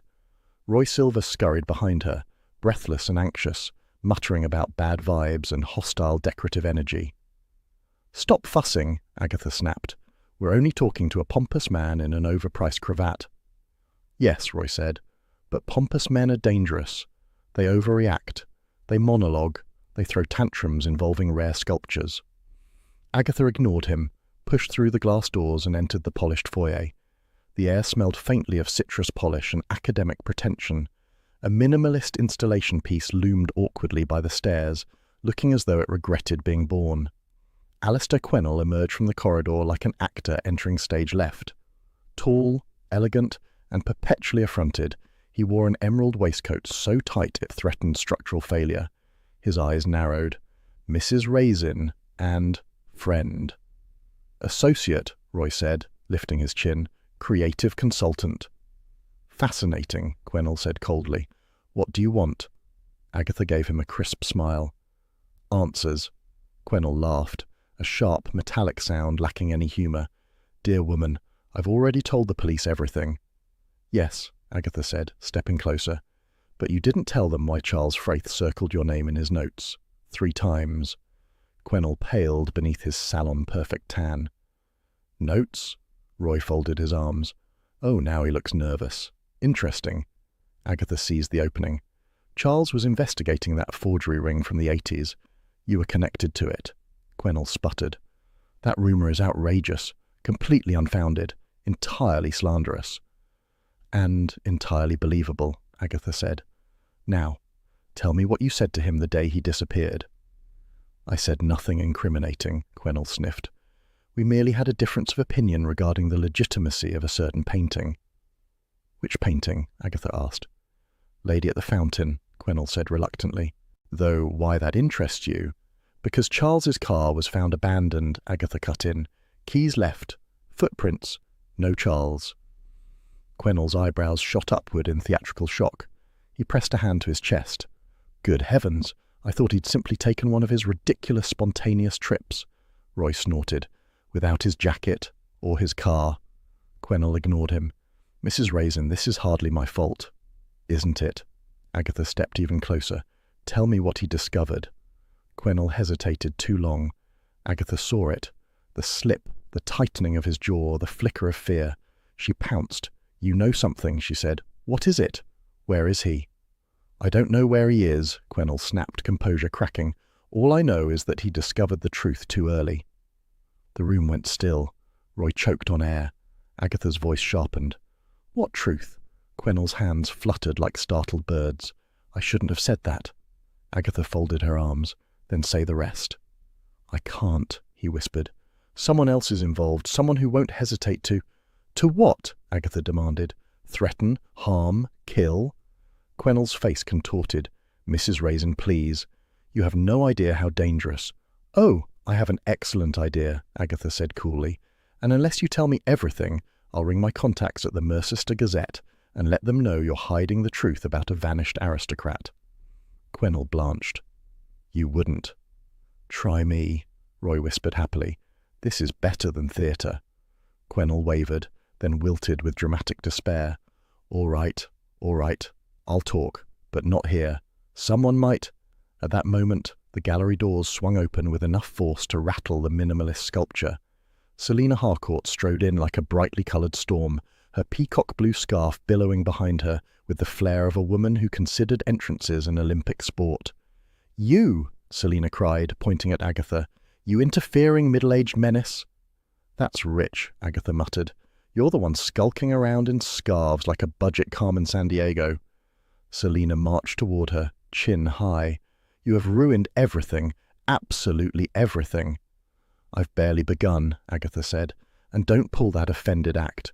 You were the last person to see Charles. Selina bristled. How dare you? I came here to demand Quennell return my father's painting. Charles simply tried to help. Help? Agatha barked. Mildred said you two argued, loudly. Selina hesitated, then folded her arms with militant grace. Fine. Yes, we argued. I wanted Charles to fetch the painting back quietly. He refused. Because he's sensible, Roy offered helpfully. Agatha shot him a look. Stay out of this. He shrugged, just trying to support the tone. Agatha turned back to Selina. Your father ran a forgery ring. Selina's eyes flashed. Former forgery ring, past tense, and he paid the price.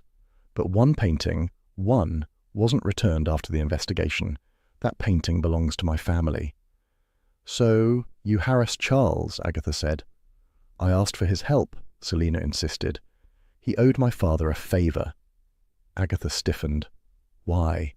Selina exhaled sharply, annoyance mixing with pride. Oh, don't look so shocked. Charles and I once had an understanding.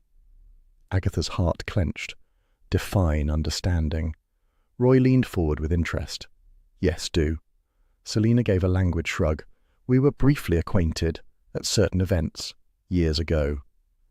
So nothing meaningful, Agatha snapped. Selina smiled faintly. To Charles, everything was unserious, but my father liked him. Your father was a criminal. A charming criminal. Agatha's temper flickered like a match. Enough flirtation. Tell me why Charles disappeared. Selina's composure faltered. I don't know, truly. I only know he found proof that my father's forgery ring had a silent partner. Roy gasped dramatically. A secret conspirator, Quennell groaned. Must you narrate? Roy ignored him. This is getting deliciously complicated. Agatha ignored them both, eyes locked on Selina. Silent partner? Who? Selina looked away. Someone wealthy, someone respected, someone who funded the entire operation. Agatha moved closer. Name. I can't, Selina said. Charles wouldn't tell me. He said the name was too dangerous to speak aloud. Quennell shifted, agitated. His hands trembled. Agatha's gaze sharpened. But he told you, didn't he? Quennell's denial came too quickly. No, Absolutely not. Liar, Agatha said calmly. You said he discovered the truth too early. Quennell backed up until he hit the wall. You don't understand. If I say it aloud, you're already involved, Agatha reminded him. Speak. Selina stepped between them. Leave him alone, Agatha. Why? Agatha said. Because he knows more than you. Selina flushed. Because he's terrified. Terrified because he's guilty, Agatha snapped. No, Selina said quietly.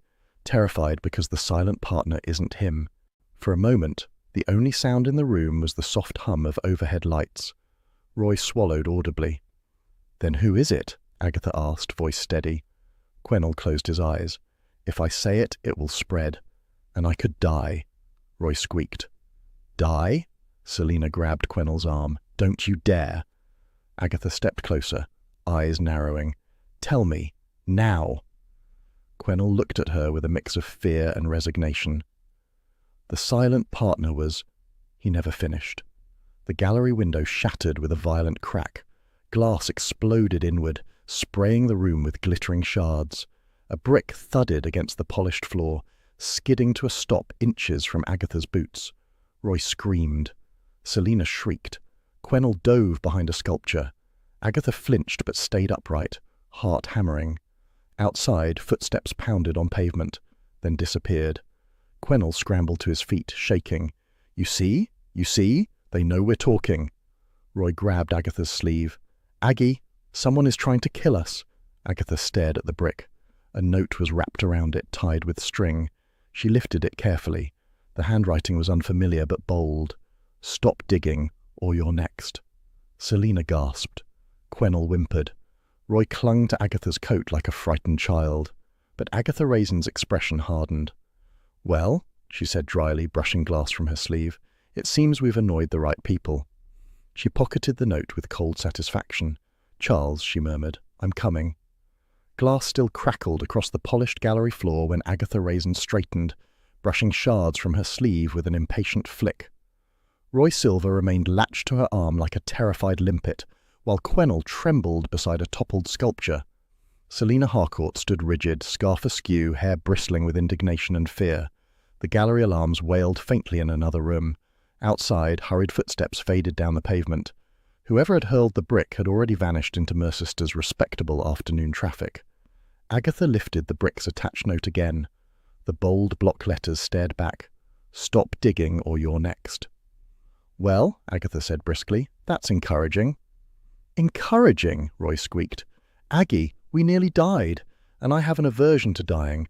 I'm far too young and moisturized. Quennell clutched his chest. You see? You see why I didn't want to talk? I told you someone would come after us. They're watching. Selina glared. You've already said too much, Alistair. Agatha stepped closer to him. Then say the rest. Now. Before Quennell could respond, the gallery door burst open again, this time revealing Bill Wong, face thunderous, coat flapping behind him like an angry cape. Agatha Raisin, he barked, striding forward. What in God's name have you done now? Agatha folded her arms. You're welcome, Bill. I've just survived an assassination attempt. Assassination? Bill stopped, surveyed the wreckage, and pinched the bridge of his nose. I turn my back for 5 minutes and you start provoking criminals with architectural masonry. It was just a brick, Agatha said. Thrown through a window, Bill snapped. At you. Roy raised a shaking hand. At us, technically. Bill ignored him. Agatha, you are interfering in an active investigation. Because your investigation is too slow. Charles is out there somewhere, tied up by some madman. Bill's expression softened only slightly. We will find him, but provoking suspects will not help. Suspects don't throw bricks, Agatha retorted. Guilty men do. Roy nodded quickly. Guilty and dramatic men. Bill turned to Quennell. Are you injured? Only emotionally, Quennell sniffed. Good. Then start talking, Bill said. Quennell froze. Selina stepped in. Bill, he shouldn't... Selina, Bill interrupted, weary. Please sit down and refrain from theatrics. Me? Theatrics? She gasped. Roy muttered. Pot kettle, teal-coloured scarf. Agatha cleared her throat. Alistair, you are about to tell me who the silent partner is. Quennell went rigid. Bill's head snapped toward Agatha. Silent partner? What silent partner? The one funding Selina's father's forgery ring, Agatha said. The one Charles uncovered. Bill swore under his breath. Agatha, you weren't fast enough, Bill, she said, so I became fast enough for both of us. Bill gave her a long, murderous look, then turned to Quennell. Talk. Quennell shivered. If I say it, you'll be safer, Agatha said. These people already know you're involved. Protecting them won't protect you. Selina hissed. Agatha, you don't understand. I understand perfectly, Agatha snapped. Your father ruined dozens of lives with those forgeries, and someone helped him. Someone powerful. Someone still covering their tracks. Bill folded his arms. Quennell. Name. Quennell swallowed hard. His voice trembled. Martin Beecham. Agatha blinked. Who? Bill exhaled slowly. A solicitor in Mercester. Respected, wealthy, old family. Old. Roy whispered. Those are always the guilty ones. Quennell clung to the nearest plinth. The Beecham family financed the whole ring. His father started it, and Martin kept it going. Charles realized it. He confronted me that morning, demanded to know whether I'd known all along. I hadn't, of course, but he didn't believe me. Agatha frowned. Why would Beecham target Charles, though? Because Charles was too curious, Quennell said miserably. He found records proving Beecham moved paintings through a shell company. If Charles reported him, Beecham's career would be ruined, Bill finished grimly. Selina's voice softened. He was always careful, always hidden behind other people. My father trusted him far too much. Agatha stared at the shattered window. Beecham abducted him. Quennell nodded. Beecham cornered Charles a few days ago, offered a deal, helped find the missing painting, and Charles would forget what he'd discovered. Agatha scoffed. Charles Fraith forget something useful? Never. Bill's mouth tightened. So Beecham panicked. Roy tugged at his scarf. Where would he take Charles? Beecham has several properties, Bill said. He's wealthy, discreet, and obsessed with privacy. It could be anywhere. Agatha's frustration flared. Then we start narrowing it down. Bill put a hand on her arm. Agatha, stop. This becomes police work now. She jerked away. No, you've wasted too much time already. And you've risked your life, Bill said, voice low. That brick could have killed you. But it didn't, Agatha snapped. Do you understand that Charles could be dying right now? The words hung in the ruined gallery. Bill's jaw tightened. He said nothing. Agatha took a breath, struggling to control the fraying edge of panic beneath her bravado. She hated fear. It made her feel older, vulnerable. Selina crossed her arms. I'll help. Agatha turned. You? Beecham betrayed my father, Selina said, and Charles doesn't deserve whatever's happening to him. Roy glanced between them. This is becoming awfully heroic. Agatha ignored him, turning to Bill. Unless you plan to arrest me, don't waste time. Look into Beecham's properties, all of them. Bill hesitated, then reluctantly. Fine, but stay out of trouble, I mean it. Of course, Agatha lied. Bill left through the still swinging door, barking orders into his radio. Quennell sank onto a bench with a groan. Selina paced. Roy played with a shard of sculpture until Agatha slapped his hand away. We're not waiting here, Agatha said firmly. We're going home. Home? Roy asked. Yes, Agatha said. Mrs. Bloxby will know something, and Doris Simpson knows everything. Roy brightened. Oh, gossip reconnaissance. Exactly, Agatha said. Carsley glowed in the faint gold of late afternoon as they returned. Smoke drifted from chimneys. Children kicked a football near the green. The Red Lion sign creaked gently. The village seemed blissfully unaware of danger, conspiracy, or missing aristocrats. Agatha marched straight to the vicarage. Mrs. Bloxby opened the door with her usual quiet smile, eyes full of calm understanding before Agatha spoke a word. Agatha, Mrs. Bloxby said softly, come in. You look shaken. Agatha bristled. I am perfectly composed. Roy followed with theatrical exhaustion. We survived a brick, a whole brick. Mrs. Bloxby ushered them in, set the kettle on, and waited. Agatha relayed the gallery attack, Quennell's confession, and the name Martin Beecham. Mrs. Bloxby listened without interruption, brow furrowing only slightly. When Agatha finished, Mrs. Bloxby poured tea and spoke in her gentle, unassuming way. Martin Beecham inherited several parcels of land from his uncle, she said, most of them unused, One in particular caused trouble years ago, a derelict barn near Stow Green. Children used it for mischief. Villagers complained. Agatha leaned forward. A barn? Mrs. Blocksby nodded. Isolated, crumbling, far enough from the road that no one hears anything. Roy squeaked. Perfect for kidnapping. Agatha ignored him. Bill said Beecham has several properties. Why that barn in particular? Mrs. Blocksby folded her hands. Because he insisted on keeping it. Everyone told him to sell. He refused. Agatha's heart quickened. Suspicious. And, Mrs. Blocksby added, he paid for repairs to its lock last year, very quietly. Agatha stood. That's it. That's where he is. Mrs. Blocksby looked troubled. Agatha, be careful. Beecham is desperate now. Agatha forced a confident smile she didn't fully feel. Don't worry. Charles is probably sitting in that barn criticising the decor. Mrs. Blocksby smiled gently. Even so. Next stop, Agatha's cottage. Doris Simpson was already there, feather duster in hand, face full of nosy anticipation. Well? Doris demanded before Agatha even removed her coat. I heard there was a window smashed clean through in Mercester. Was that you? Roy pointed. It nearly was. Agatha sighed. Doris, what do you know about Martin Beecham? Doris lit up. Ooh, plenty. His wife buys those dreadful floral arrangements. Dead snails in her garden, so I told her to use slug pellets. Relevant, Doris, Agatha said. Right. Well, someone at the post office said Beecham's been taking long drives recently. Odd hours. And someone else said he was seen buying rope. Roy gasped. Rope? Agatha narrowed her eyes. When? Tuesday, Doris said proudly. Agatha inhaled sharply. Tuesday. Around the time Charles vanished. Anything else? She pressed. Doris leaned in conspiratorially. He was overheard asking about the old barn near Stow Green last week. Something about making sure it's secure enough.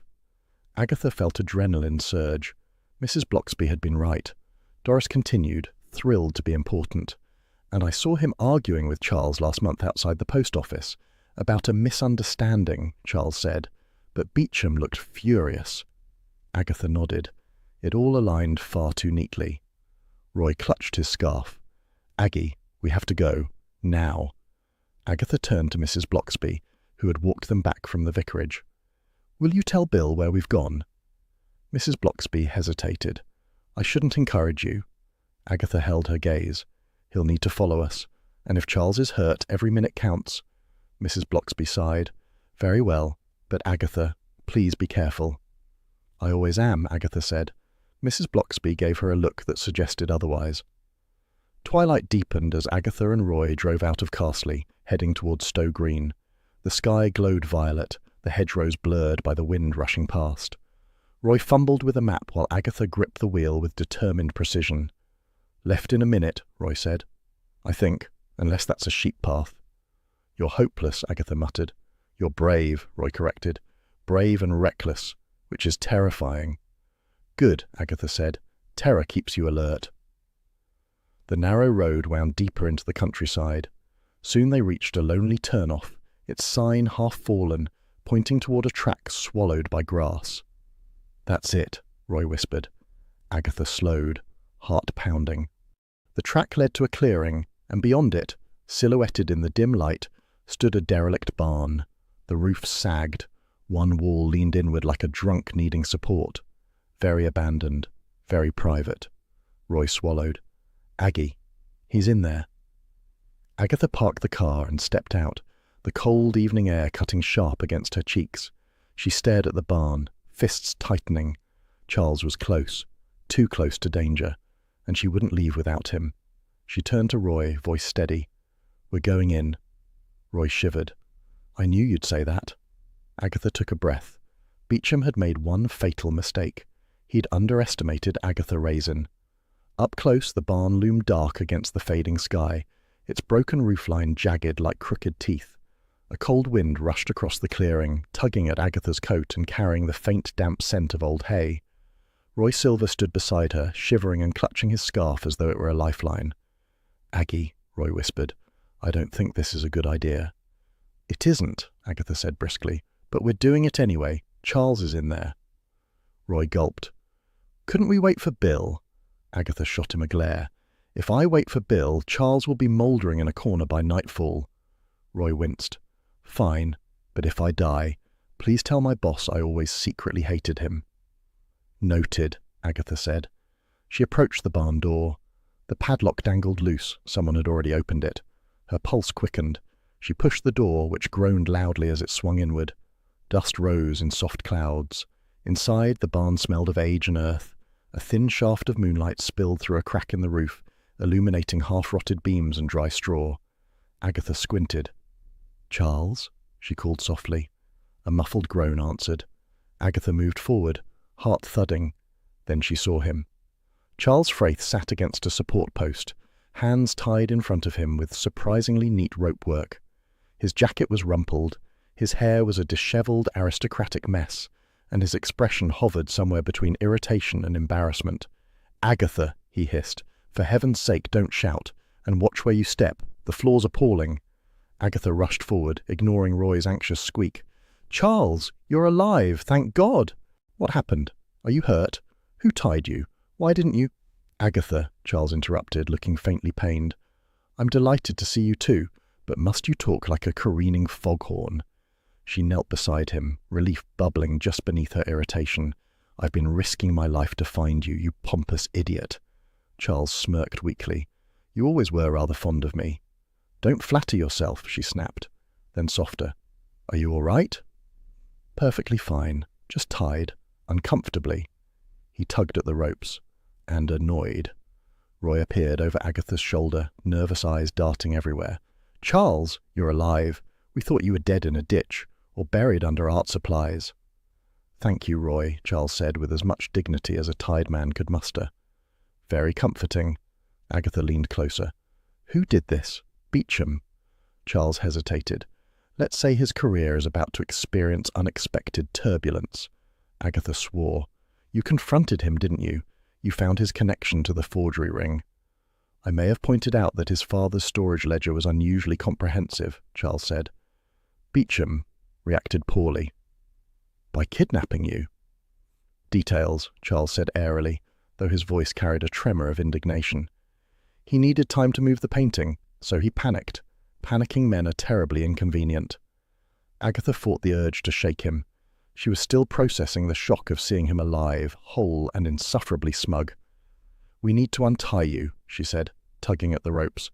"Roy, find something sharp." Roy rummaged around the barn, yelping at every shadow. "Aggie, everything in here is rusty or haunted." "Find something," Agatha barked. Charles winced as she tightened the rope by accident. "Agatha, gently. I'd prefer not to lose circulation." "Sorry," she muttered, though she wasn't entirely. Roy reappeared with a jagged piece of metal. "This looks like an old saw, possibly cursed." Agatha grabbed it. "Good." "Aggie," Roy whispered, "did you hear that?" "Hear what?" A faint crunch outside. Footsteps, slow, deliberate. Roy clutched her sleeve. "Oh no, oh no, oh no, oh no!" Agatha spun toward the doorway, heart hammering. "Someone's coming!" Charles groaned. "Of course they are. Why wouldn't they be?" A figure appeared in the entrance, tall and stiff in a dark wool coat. Martin Beecham stepped into the barn, expression composed but eyes wild with fear. The single shaft of moonlight cut across his face, revealing deep lines of worry or guilt. Agatha rose to her full height. "Beecham." "Mrs. Raisin," he said quietly, "you should not be here." "And you should not be kidnapping aristocrats," Agatha retorted. Beecham's jaw tightened. "Where is Wong?" "On his way," she lied smoothly. "He knows exactly where I am." Roy opened his mouth to confirm the lie. Agatha stepped on his foot. He squeaked but said nothing. Beecham looked around nervously. "This wasn't supposed to happen. None of this. He was only meant to help me find the painting." Charles scoffed. "Tying me to a beam is an unusual interpretation of helping." Beecham's composure wavered. "You went digging where you shouldn't. You threatened my entire career." "You forged half of Mercester," Agatha snapped, "and betrayed Selina's father, and abducted Charles." Beecham trembled. "I didn't intend harm, but once he found the ledgers, once he discovered the hiding place, I panicked. I needed time." Agatha stepped forward. "Time for what? To destroy evidence?" Beecham flinched. "To move the painting. If the police found it in my family's possession..." You'd go to prison, Agatha finished. Yes, Beecham whispered. Everything I've built would collapse. You should have thought about that before funding a forgery ring, Agatha said. Beecham's expression twisted. I didn't fund it. Not at first. My father did. I only inherited the mess. I tried to make it right. But the painting... The lady at the fountain, Charles said. Your father stole it, didn't he? Beecham staggered back as if struck. He didn't steal it. He purchased it. Fraudulently. He didn't know it was fake. Or perhaps he did. I never knew which version of him to believe. Agatha's voice softened slightly. So you hid the painting after your father died?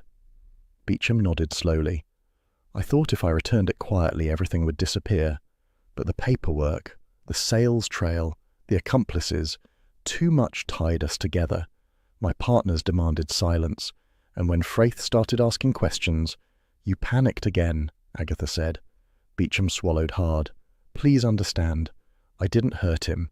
I tied him only because he insisted on leaving. I meant to come back once I'd moved the painting. You're still guilty, Agatha said firmly. Beecham backed toward the entrance. I didn't want this. I didn't want any of it. Agatha stepped forward. Beecham. A branch cracked outside, then another. Beecham froze. Wong, he whispered.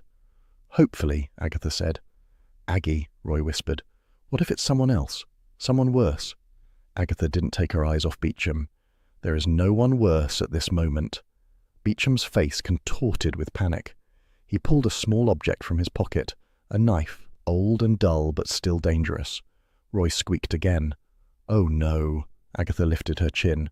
Put that down. You're not that sort of man. Beecham wavered. Sweat beaded at his brow. I can't go to prison. Then you should have made better life choices, Agatha said tartly. Beecham stepped toward them. Agatha moved between him and Charles, ignoring Roy's gasped protest. She lifted her hands slowly, palms outward. Martin, she said, slipping into a voice she rarely used, calm, almost gentle. You're cornered. You know it. You're frightened. But don't make this worse. Beecham swallowed. I just wanted to fix things. By abducting my friend, Agatha said, you're not a criminal mastermind. You're a tired solicitor who made foolish decisions. Put the knife down. Beecham faltered. She saw his grip loosen. Martin, she said more softly, if you step outside now, Bill will hear you out. But if you threaten me, or Charles, you'll lose everything, permanently. His breath shuddered. Roy whispered, Aggie, be careful. But Agatha held Beecham's gaze with steady, fearless irritation. Put it down, she repeated. At last, Beecham's arm dropped. The knife clattered to the floor. He sagged. I'm so tired, he whispered. Then surrender, Agatha said simply. Beecham opened his mouth, but before he could speak, the barn door burst inward, and Bill Wong strode in, torch raised, breath heavy from running. Nobody move, Bill shouted. Roy shrieked. Charles rolled his eyes. Agatha sighed. A bit late, Bill. Bill glanced at the knife, at Beecham's defeated expression, at Charles tied to the beam. Then he exhaled. Agatha, what did we discuss about interference? That I'm excellent at it, she said. Bill glared. Beecham, defeated, raised his hands. I surrender. Bill moved quickly, cuffing him with practiced precision. Beecham didn't resist. Agatha turned back to Charles and began cutting the last of the rope. After a moment, Charles pulled his hands free and stood, only to trip immediately over the loose coil at his feet. Roy gasped. Charles? I'm fine, Charles muttered, brushing straw from his trousers. Very dignified, thank you. Heroic, Roy added. Shut up, Roy, Charles said. Bill shook his head at the spectacle. Fraith, you're lucky she found you before I did. I'd have left you here until morning. And you wonder why I rarely invite you to dinner, Charles replied. Agatha crossed her arms, trying not to look too relieved. You're a fool, Charles Fraith. He flashed a faint smile. But I'm your fool. No, Agatha said quickly, colouring. You're an idiot entirely of your own making. Bill cut in. Let's get everyone out. This place is unsafe. As they stepped into the cold night, Charles leaned close to Agatha, voice low. I knew you'd come, he murmured. Agatha's heart gave one inconvenient lurch. Of course I came, she snapped. Someone had to rescue you from your own stupidity. Charles chuckled weakly. I knew you'd say that too. Agatha swallowed the lump in her throat. Just shut up and keep walking." They crossed into the crisp Cotswold night. Charles safe, Beecham arrested, the mystery unwound at last. And Agatha Raisin, infuriated, exhausted, and secretly relieved, walked beside the man she'd sworn she wasn't worried about. Carsley glowed in the soft blush of an early evening, the sort of gentle, peach-coloured light that made even the most unremarkable cottages look faintly poetic. Lilac Lane, usually quiet after 5, hummed with renewed energy. People walked dogs with sudden urgency. Windows creaked open. Curtains twitched. The village had a new favourite topic: Agatha Raisin's heroic rescue of Charles Fraith. Agatha marched home with as much dignity as she could muster, inwardly wishing the earth would swallow half the population. She lit a cigarette with a huff, exhaling dramatically as Mrs. Josephs pretended not to stare from her doorstep. "Honestly," Agatha muttered, "one kidnapping and the village loses its mind." Roy Silver trotted beside her, bubbling with satisfaction. "Aggie, you should hear what the London lot are saying. It's marvellous. I told them you barehanded a criminal mastermind while Charles swooned like a Victorian maiden." Agatha stopped dead. "Roy, stop telling people I barehanded anything." "Oh, come on. It's good PR. This isn't public relations, this is my village," she snapped. Roy blinked at her. "You don't seem happy." "Because you're turning me into the star of some cheap melodrama," Agatha said, flicking ash with fury. "And don't you dare say I enjoy attention." Roy closed his mouth. Agatha marched ahead. At her gate, Mrs. Bloxby appeared with her usual calm grace, hands folded in her cardigan sleeves. "Agatha, dear, I was hoping to catch you." Agatha bristled automatically, though she softened at the vicar's wife's kind eyes. "Come to check if I've caused more chaos?" she asked, trying for sarcasm but landing closer to weary affection. Mrs. Bloxby smiled gently. "I wanted to say I'm glad you're all right, and that Charles is safe." Agatha exhaled smoke skyward. "It was nothing," Roy exaggerated wildly. Roy gasped. "I did not. You were incredible." "Oh, hush," Agatha said sharply. Mrs. Bloxby's eyes twinkled. "You were brave, Agatha. You went after a dangerous man. Most people would have waited for the police." Agatha flushed. Compliments always made her uncomfortable, especially from someone whose approval she valued. "Well, someone had to find him. Charles is hopeless." "Yet dear to you," Mrs. Bloxby said mildly. Agatha's cigarette nearly fell from her fingers. "Don't start." "I'm not starting anything. I'm merely observing." Agatha shoved open her gate. "Come inside before the whole village hears you." The three entered Agatha's warm cottage. Hodge greeted them by weaving between Agatha's legs, tail held high. She bent down, scratching the cat's ears with genuine fondness. "At least you missed me," she muttered. Hodge purred, which royally soothed her bruised pride. They settled in the sitting room, the soft ticking of the mantel clock marking a peaceful rhythm. Agatha poured tea, though she considered switching to gin. She caught Mrs. Bloxby watching her knowingly and opted for restraint. She lit another cigarette instead, ignoring Roy's dramatic flapping. "Aggie, you'll smoke out poor Hodge," Roy cried. "Hodge has survived worse," Agatha said. "He lived through my casserole phase." Mrs. Bloxby laughed softly. Roy looked confused but nodded. "So," Agatha said briskly, "Doris Simpson tells everyone Charles is writing a tell-all memoir. Can you imagine?" "The village likes excitement," Mrs. Bloxby said, "even if they have to manufacture it." Agatha groaned. "They're gossiping about me and Charles. Again." Roy perked up. "Well, you did rescue him." "I did not rescue him," Agatha said firmly. "I located him. Entirely different." Mrs. Bloxby exchanged a knowing glance with Roy. Agatha ignored it. A knock sounded at the door. Roy jumped. "Maybe it's the press."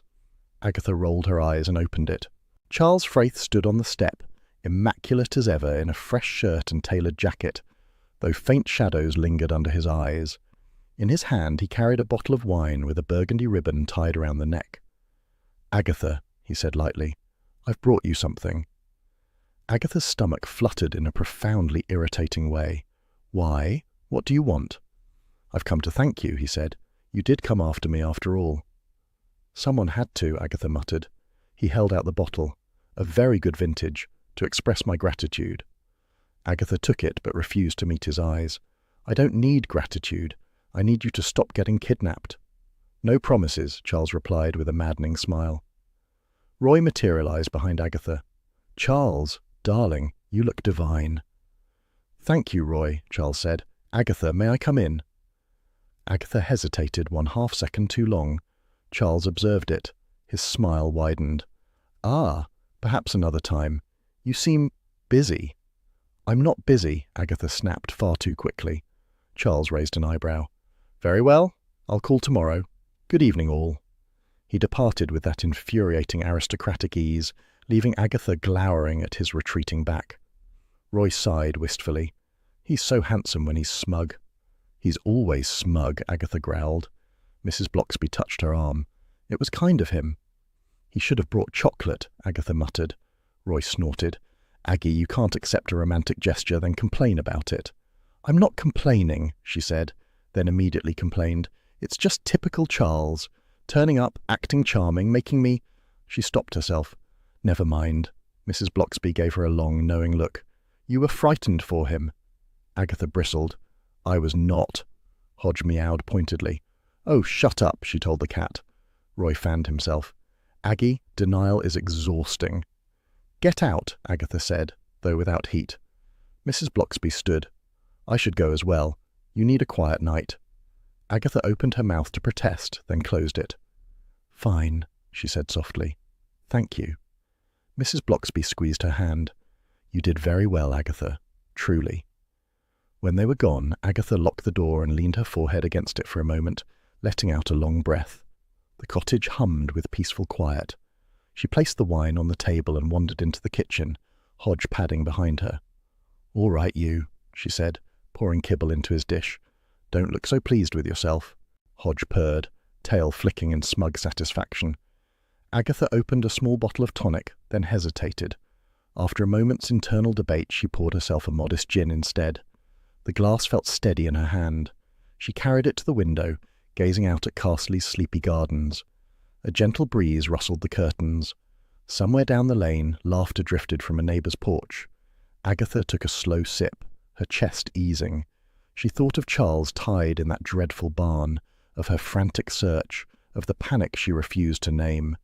She had been terrified, properly, deeply terrified, of losing him, but she would never say it aloud.